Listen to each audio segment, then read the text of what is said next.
കാണാൻ വളരെ ലക്ഷറി ആയ എന്നാൽ പരിപാലിക്കാൻ വളരെ എളുപ്പമുള്ള ഈ ഒരു ചെടി നിങ്ങളുടെ വീട്ടിലുണ്ടോ? ഇത് ആന്തൂറിയം ക്രിസ്റ്റലീനം അഥവാ നമ്മളുടെ ആനച്ചെവിയൻ ചെടി. ഈ ചെടിയുടെ ഇലകൾ നോക്കിയേ, എന്തു ഭംഗിയല്ലേ കാണാനായിട്ട്. നല്ല വെൽവെറ്റ് പോലെ വെള്ള കളറിലെ ഞരമ്പുകൾ പോലെ അല്ലേ? ശരിക്കും ഞരമ്പുകൾ തന്നെയാണ് കേട്ടോ. ഇതാ നോക്കിയേ, എന്ത് രസം കാണാനായിട്ട്. എത്രത്തോളം വലിപ്പമുണ്ടെന്ന് നോക്കിയേ അതിൻ്റെ ഇലകൾക്ക്. ഇതിലും വലിപ്പം വെക്കോട്ടോ. ഇതിപ്പോ ഒരു ചെറിയ പോട്ടിലായതുകൊണ്ടാണ് ഇത്രയും വലിപ്പത്തിൽ നിൽക്കുന്നത്.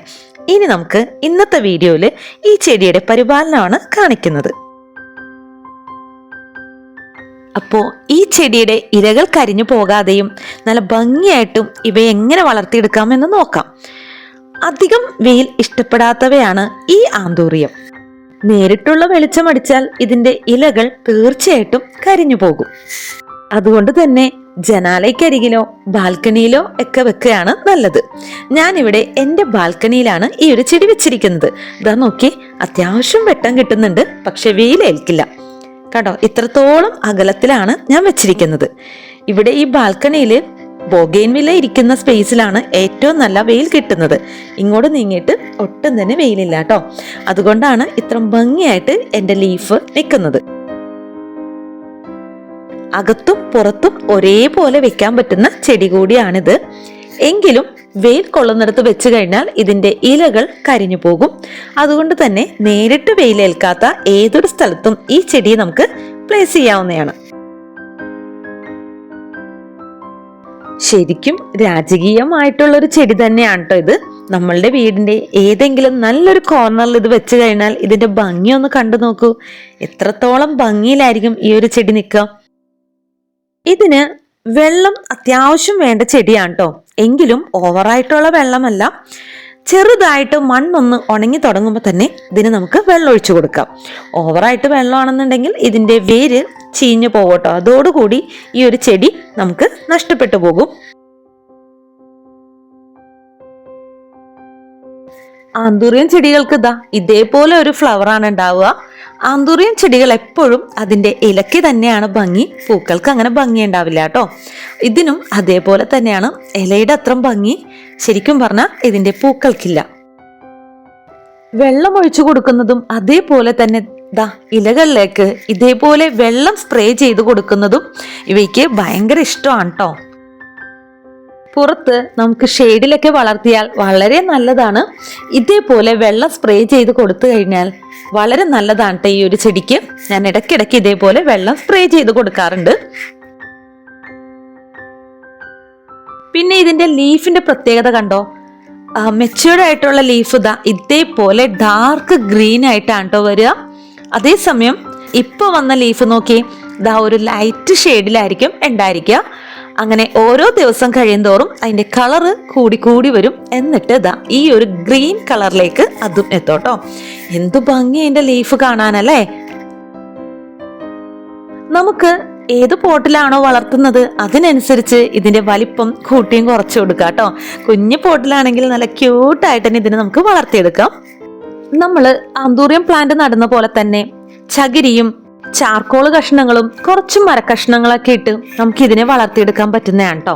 വേരുകളുടെ ഗ്രോത്തിനായിട്ടാണ് നമ്മൾ അങ്ങനെ ചെയ്യുന്നത്. പക്ഷേ ഞാനിവിടെ സാധാ മണ്ണിലാണ്ടോ നട്ടുകൊടുത്തിരിക്കുന്നത്. അത്യാവശ്യം വെള്ളം വാർന്നു പോകുന്ന മണ്ണാണ്. അങ്ങനെ മിക്സ് ചെയ്തിട്ടാണ് കേട്ടോ എടുത്തിരിക്കുന്നത്. പിന്നെ അതുകൂടാണ്ട് ഇലകളുടെ ഭംഗിക്കായിട്ട് ഞാൻ വേറൊരു ടിപ്പും കൂടി ചെയ്യാറുണ്ട്.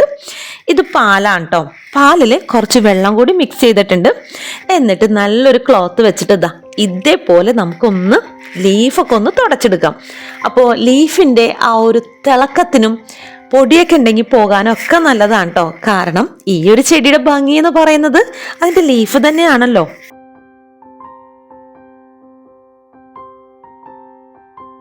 അധികം വളമൊന്നും വേണ്ടാത്ത ചെടിയാണ് കേട്ടോ. അതുകൊണ്ട് തന്നെ 2 ആഴ്ച കൂടുമ്പോൾ അല്ലെങ്കിൽ മാസത്തിലൊരിക്കലോ വളരെ കുറച്ച് മാത്രം വളം കൊടുത്താൽ മതി. ആഴ്ചയിലൊരിക്കൽ ഇതേപോലെ ലീഫ് ഒന്ന് തുടച്ചു കൊടുത്താൽ മതി കേട്ടോ. പാല് ചേർത്ത മിശ്രിതമാണെങ്കിൽ നല്ല പോലെ ഷൈനിങ് കിട്ടും. ഇൻഡോർ പ്ലാന്റ്സിന് മിക്കതിനും ഞാൻ ഇതേപോലെ ചെയ്യാറുണ്ട് കേട്ടോ. ഇനി വളം കൊടുക്കുമ്പോൾ ശ്രദ്ധിക്കേണ്ട കാര്യം എന്താണെന്ന് വെച്ച് കഴിഞ്ഞാൽ ജൈവവളങ്ങളാണ് ഏറ്റവും നല്ലത് ആന്തൂര്യത്തിന്. അതേപോലെ തന്നെ ലിക്വിഡായിട്ട് കൊടുക്കുന്നതാണ് ഏറ്റവും ഉത്തമം. കടല പിണ്ണാക്കും വേപ്പിൻ പിണ്ണാക്കും 3 ദിവസം വെള്ളത്തിലിട്ട് പുളിപ്പിച്ചിട്ട് അതിന്റെ തെളി മാത്രം എടുത്തിട്ട് അതും ഒരു 10 ഇരട്ടി വെള്ളത്തിൽ ചേർത്ത് കൊടുക്കുകയാണെങ്കിൽ വളരെ നല്ലതാണ് ഈ ചെടികൾക്ക്. അത് പുളിപ്പിച്ച കഞ്ഞിവെള്ളത്തിലാണെങ്കിൽ അത്രയും ഉത്തമമാണ്.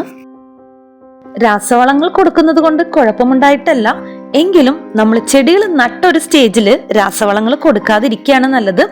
വളരെ സെൻസിറ്റീവാണ് ഇതിന്റെ ഇലകൾ. കുറച്ച് കൂടിപ്പോയി കഴിഞ്ഞാൽ ഈ ചെടി അപ്പാടെ നശിച്ചു പോവും.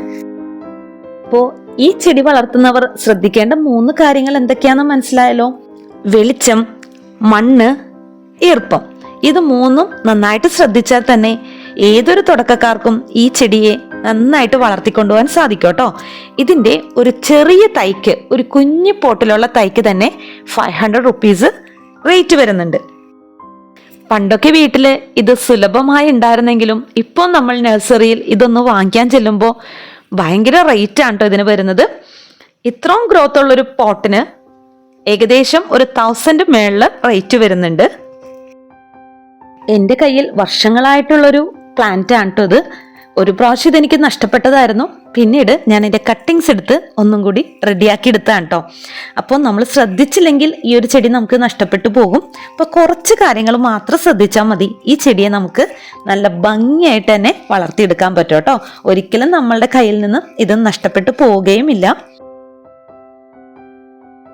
ഇനി ഇതിന്റെ പ്രോപ്പഗേഷനെ പറ്റി പറയുകയാണെങ്കിൽ ഭയങ്കര എളുപ്പമാണ് ഇതിന്റെ പ്രോപ്പഗേഷൻ. നമുക്ക് ഇഷ്ടമുള്ളപ്പോ ഇതിന്റെ കട്ടിങ്സ് എടുത്ത് അങ്ങനെയൊന്നും നമുക്ക് ചെടി നടാൻ പറ്റില്ല കേട്ടോ.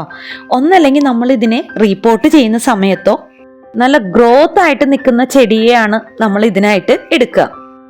ഇതിന്റെ തണ്ടിനോട് ചേർന്ന് ഏരിയൽ റൂട്ട്സ് വന്നിട്ടുണ്ടാവും. ഏരിയൽ റൂട്ട്സ് എന്ന് പറഞ്ഞാൽ മനസ്സിലായോ? മണ്ണിന്റെ മുകളിലേക്ക് വരുന്ന ആ ഒരു തണ്ടില് ചെറുതായിട്ട് വേരുകളൊക്കെ പിടിച്ചിരിക്കുന്നുണ്ടാവും. അതാണ് ഏരിയൽ റൂട്ട്സ്. അപ്പൊ അതേപോലെ വേരുകൾ വന്നിട്ടുള്ള ഒരു ഭാഗമാണെങ്കിൽ അത് കട്ട് ചെയ്ത് നട്ട് കഴിഞ്ഞാൽ പെട്ടെന്ന് തന്നെ ചെടി പിടിപ്പിച്ചെടുക്കാൻ പറ്റും കേട്ടോ. അത് നല്ല ഗ്രോത്ത് ആയിട്ട് നിൽക്കുന്ന ചെടികളിലാണ് ഏരിയൽ റൂട്ട്സ് വരാറ്. അപ്പോൾ ഈ കട്ട് ചെയ്തെടുത്താൽ മാത്രം പോരാ, കട്ട് ചെയ്ത ഭാഗത്ത് അണുക്കൾ വരാണ്ടിരിക്കാൻ വേണ്ടിയിട്ട് നമ്മൾ എന്തെങ്കിലും ഫംഗിസൈഡ്, സാഫ് പോലെയുള്ള ഫംഗിസൈഡ് അപ്ലൈ ചെയ്ത് കൊടുക്കുകയും കൂടി വേണം കേട്ടോ. പിന്നെ അതല്ലാണ്ട് റിപ്പോർട്ടിംഗ് ചെയ്യുന്ന സമയത്ത് നമുക്കിത് കംപ്ലീറ്റ്ലി ഈ ഒരു ചെടിയെ പുറത്തെടുത്തിട്ട് അതിനെ ഒരു 3-4 പീസാക്കി എടുത്ത് നട്ടുകൊടുത്താലും നമുക്ക് പുതിയ ചെടി ഉണ്ടാക്കിയെടുക്കാം കേട്ടോ. ഞാൻ ഈ ഒരു ചെടി അങ്ങനെ ഉണ്ടാക്കിയെടുത്തതാണ്. അപ്പോൾ ഈ ഒരു ചെടിയുടെ പ്രത്യേകത ശ്രദ്ധിച്ചോ? ഒരു ലീഫ് വന്നിട്ട് അതിൻ്റെ അടുത്ത് തന്നെ അതിനോട് ചേർന്ന് ഒരു പൂ വരും. അതേപോലെ തന്നെ അടുത്ത ലീഫ് വരും, അതിനോട് ചേർന്നിട്ട് അടുത്തൊരു പൂ വരും. അപ്പൊ അങ്ങനെയാണ് ഈ ഒരു ചെടി വളർന്നു വരുന്നത്. ഒരു ഇല ഉണ്ടായതിന് ശേഷം അതില് ഒരു പൂവാണ് വരിക, പിന്നെ അടുത്ത ഇല ഉണ്ടാവും, പിന്നെ അടുത്ത പൂവുണ്ടാവും. അങ്ങനെയാണ് കേട്ടോ പോകുന്നത്. ഇതിന്റെ ആ ഒരു ഇല ഒരുപാട് നാള് നിൽക്കോട്ടോ. ഒരുപാട് നാള് നിന്നതിന് ശേഷമാണ് ആ ഇല നശിച്ചു പോവുക. പിന്നെ മുൻപിൽ കാണുന്ന പോലെ അത്ര ഭംഗിയില്ല കേട്ടോ പുറകുവശം കാണാനായിട്ട്. പുറകുവശത്ത് പ്ലെയിൻ ആയിട്ടുള്ള നല്ലൊരു ലൈറ്റ് ഗ്രീൻ കളറിലാണ് വരുന്നത്. എൻ്റെ ഈ ഒരു ചെടിയുടെ അടിഭാഗം ശ്രദ്ധിച്ചാൽ ചെറുതായിട്ട് കരിഞ്ഞിരിക്കുന്നുണ്ട് കേട്ടോ. അതിന്റെ കാരണം വെയിലേറ്റിട്ടല്ല, നമ്മൾ കൊടുക്കുന്ന വെള്ളത്തില് ക്ലോറിന്റെ അംശം ഉണ്ടെങ്കിൽ അതും ഈ ഒരു ചെടിയെ ബാധിക്കും കേട്ടോ. അപ്പം നമ്മൾ തലേ ദിവസത്തെ വെള്ളം എടുത്തിട്ട് അത് പിറ്റേ ദിവസം ഒഴിച്ചു കൊടുക്കുകയാണെങ്കിൽ വളരെ നല്ലതാണ്. ഇങ്ങനെയുള്ള പ്രശ്നങ്ങൾ ഒഴിവാക്കാനായിട്ട് നമുക്ക് സാധിക്കും. ചുരുക്കി പറഞ്ഞു കഴിഞ്ഞാൽ വളരെ സെൻസിറ്റീവ് ആയിട്ടുള്ള, എന്നാൽ ഒരല്പം ശ്രദ്ധിച്ചാൽ നല്ല ഭംഗിക്ക് എത്രത്തോളം തൈകൾ നമുക്ക് ഉണ്ടാക്കിയെടുക്കാൻ പറ്റുന്ന നല്ലൊരു പ്ലാന്റ് ആണ് നമ്മളുടെ ഈ ഒരു ആനച്ചെവിയൻ ചെടി. ആനച്ചെവി എന്ന് പറയുന്നത് വെറുതെ അല്ല കേട്ടോ. അതിന്റെ ആ ഒരു ഇല കണ്ടില്ലേ, ആനച്ചെവിയുടെ പോലെ തന്നെ അല്ല എൻ്റെ ഒരു ഷേപ്പ്, അതുകൊണ്ടാണ് കേട്ടോ. നേരത്തെ നമ്മൾ സ്പ്രേ ചെയ്ത് കൊടുക്കുന്ന കാര്യം പറഞ്ഞല്ലോ. സ്പ്രേ ചെയ്ത് കൊടുക്കുമ്പോഴും ശ്രദ്ധിക്കേണ്ട ഒരു കാര്യമുണ്ട് കേട്ടോ. മാക്സിമം രാവിലെ തന്നെ അത് ചെയ്യാനായിട്ട് ശ്രദ്ധിക്കണം. അല്ലാന്നുണ്ടെങ്കിൽ ചെടികൾക്ക് ഫംഗസ് വരാൻ സാധ്യതയുണ്ട്. ഇത്രയുള്ളൂ കേട്ടോ ഈ ചെടിയെ കുറിച്ചുള്ള വിശേഷങ്ങൾ. വീഡിയോ ഇഷ്ടമായിരിക്കുന്നു. ഇഷ്ടപ്പെട്ടാൽ ഒന്ന് സപ്പോർട്ട് ചെയ്തേക്കണേ. മറ്റൊരു പുതിയ വീഡിയോ ആയിട്ട് വരുന്നവരെ താങ്ക് യു ഫോർ വാച്ചിങ്.